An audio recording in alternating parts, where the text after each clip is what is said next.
that you kind of raved about or were it's been significant? strange. Do you know, like I can't remember again if it was a podcast or even if it's just a chat that we've had when we're not being recorded by anyone other than Alexa or something like that.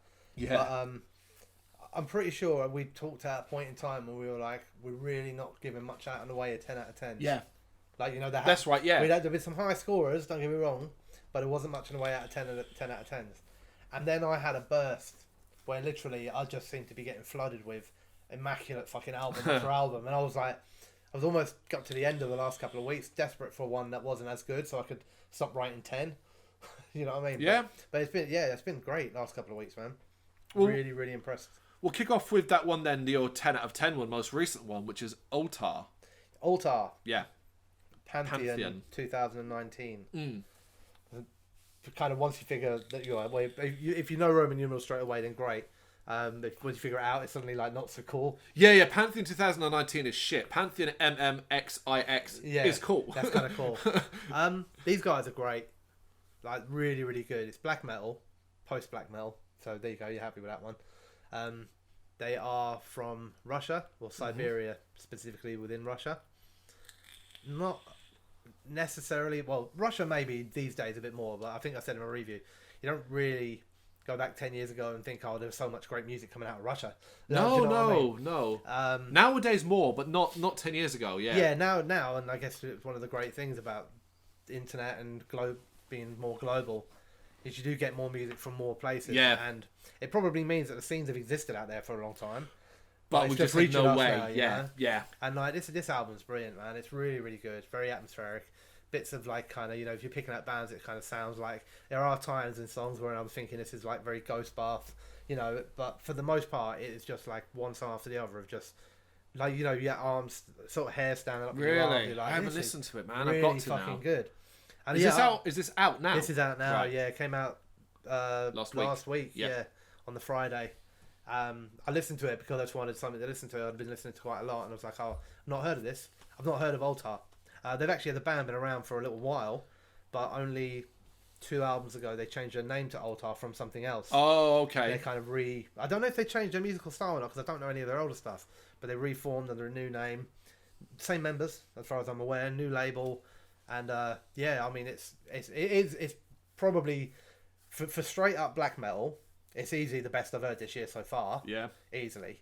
One of the best I've heard in the last few years, I would say. And yeah, very impressive. Definitely worth checking out. Cool. Yeah, that's one definitely I've got to check out as well. Because it sounds right up my street. So that's perfect. We did just play a track of it, but I'm going to touch a little bit upon it now. Mr. Misery's Unalterable, which is out today. Like, if you... today, because this is when this podcast has gone out. So it is out today. As I said in the little spiel at the start, regarding the 2 EPs, which were Shackles of Life and Fields of Isolation, that was where I first came across this band. And there's these short EPs, and I couldn't fucking believe how good. It's kind of what you were saying there, where it's black metal, but it's so much more than just black metal. And it was fantastic. Both are fucking brilliant. I'm pretty sure I gave both 10 out of 10. I know I gave one for sure. I might give the second 9.5. I've also given Unalterable, reviews out on the site, 9.5 out of 10. And it's 2 hours. All that is to me is I just got even more Mr. Misery. Yeah. These guys are quite simply masters of what they fucking do. I will say one thing though. I'd really love to know more about this. They love covering a band called Cold World. Never heard of this band until they did a cover song on one of the EPs. Can't remember which one it was. And the cover was fucking great. I loved it. Yeah.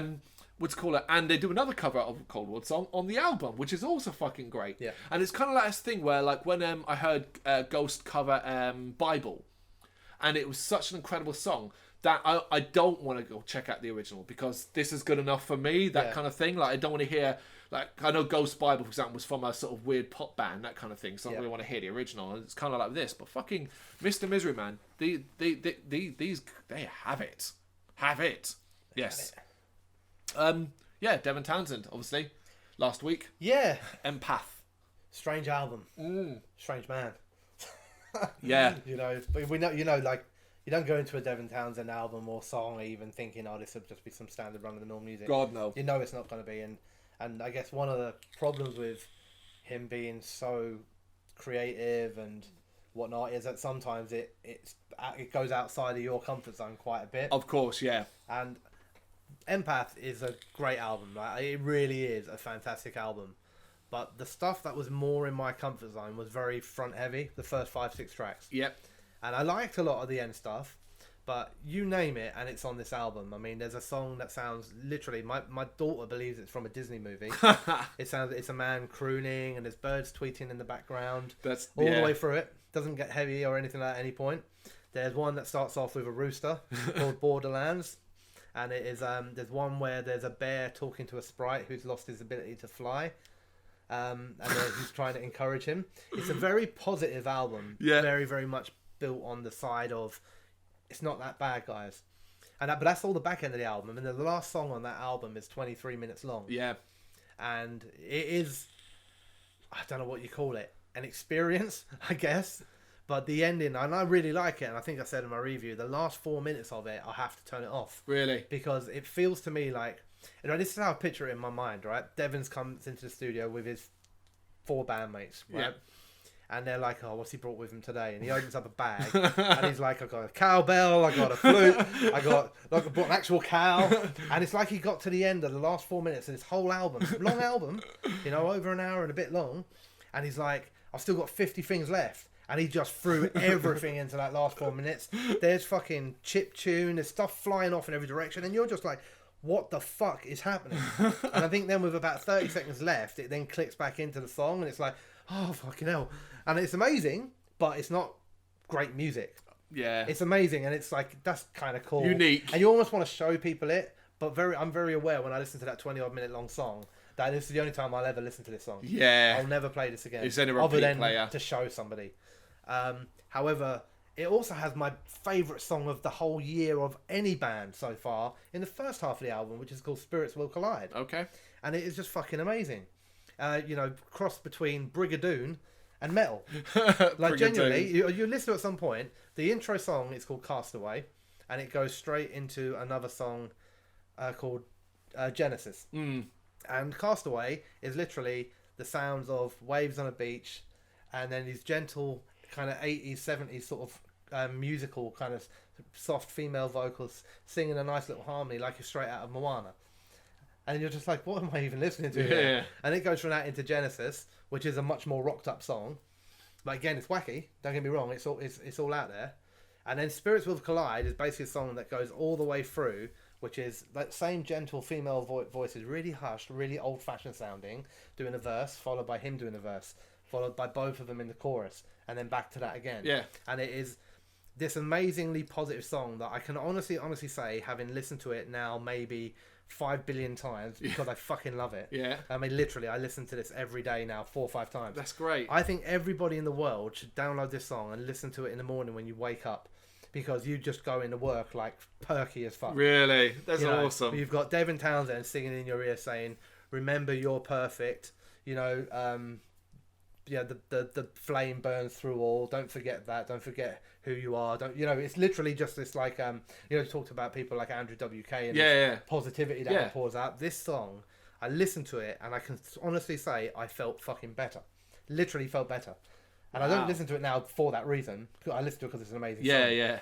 But I can put it on. I'd be in the worst mood possible and put that song on, and I'll just be beaming. I'll be like, I can't be angry. I remember I'm perfect.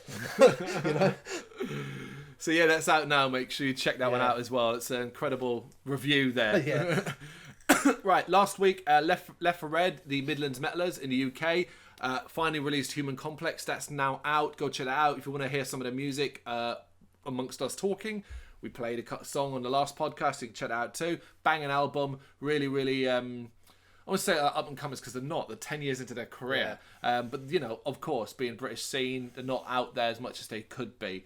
So make sure you check them out as well. Somebody's going to fly through because it's mainly about just what was the hill fucking day. And I just took up a load of time. Yeah, there is that as well. Matt Mitchell and Nicole Hart's self-titled is coming out in a few weeks' time.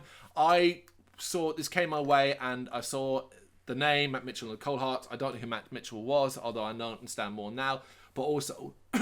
It sounds silly, but I get a little bit when I see like the name of the singers in the band, and I go a bit, okay, it's a bit of vanity project potentially, and so on.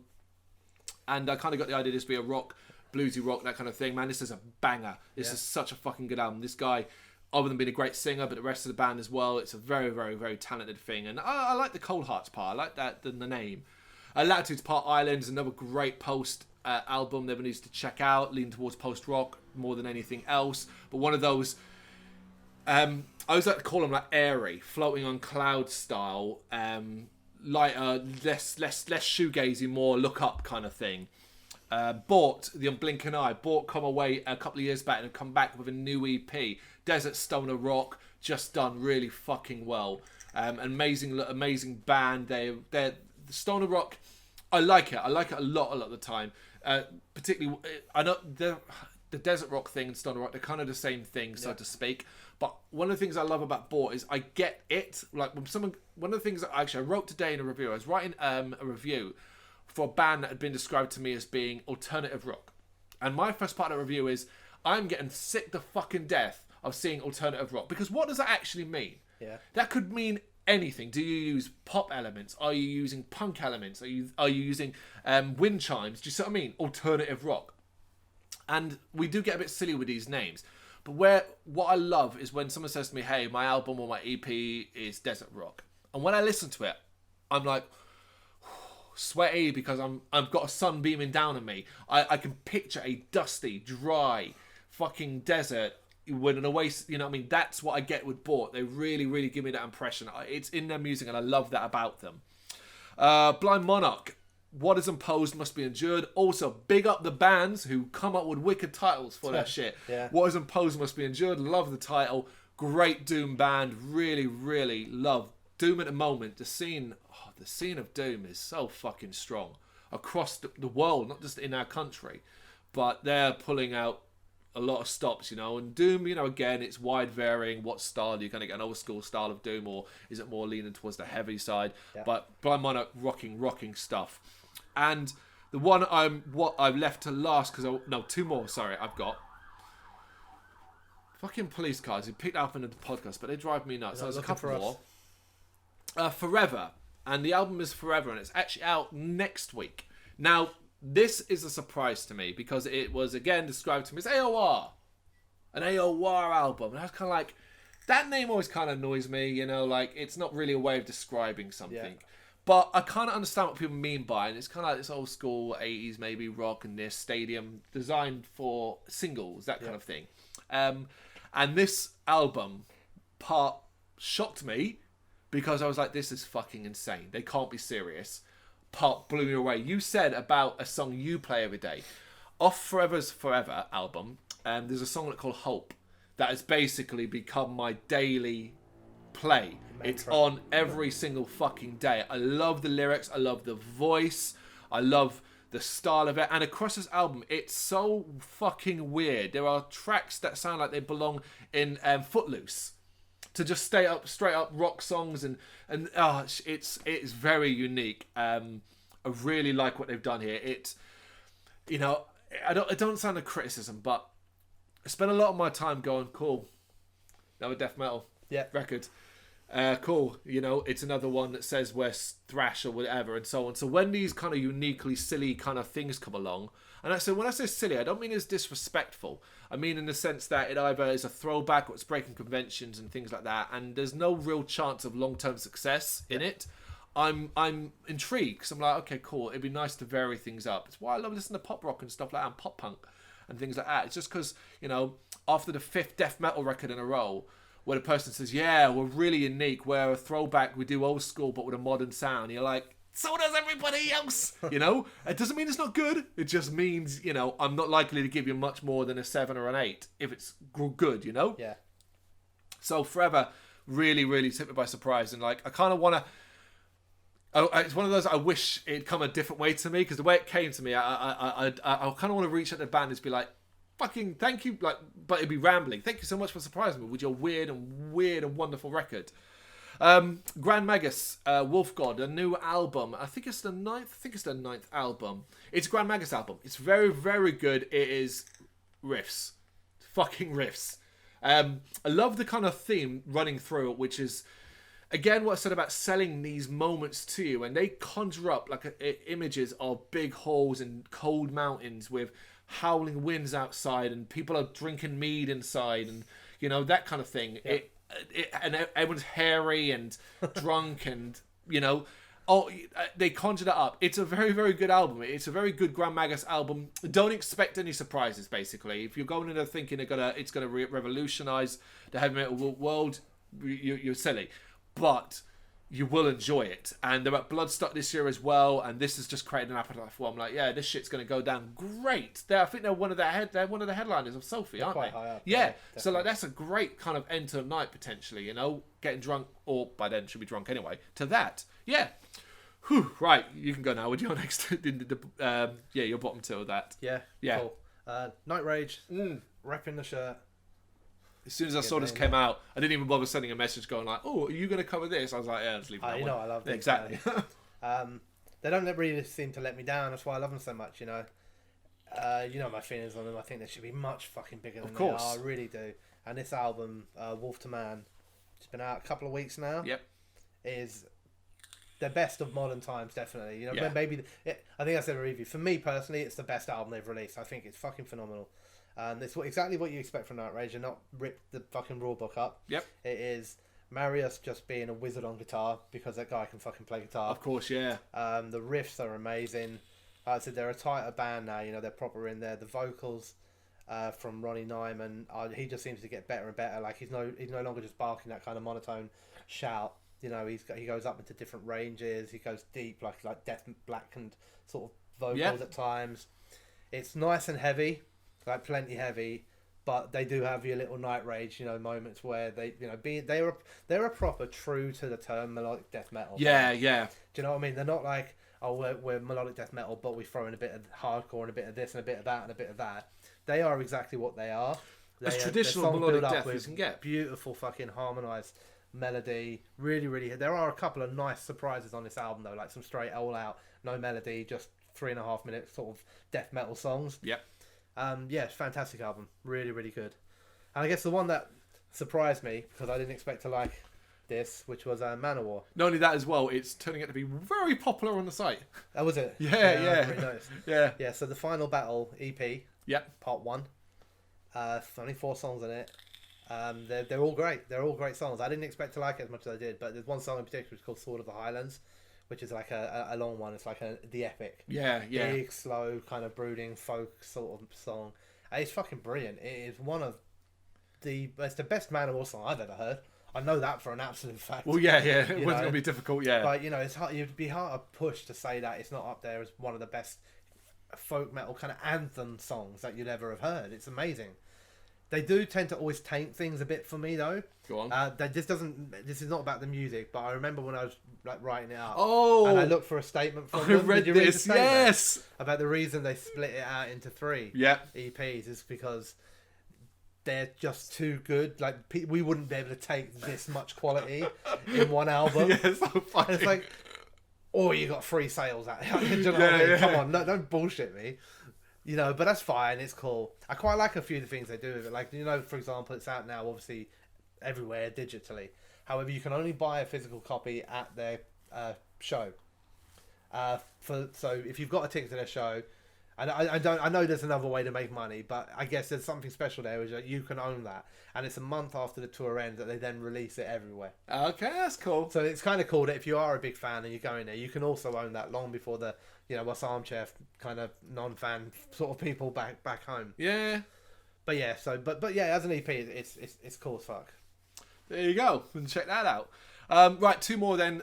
Quickly, Whitechapel, The Valley. Have you heard this by the way yet? I haven't listened to it all the way through, but because I listened to it as they released about 4 or 5 songs of that as singles in the build yeah, up to it. that's so right. I've yeah, listened to all the singles. it's a good album. It's a good Whitechapel album.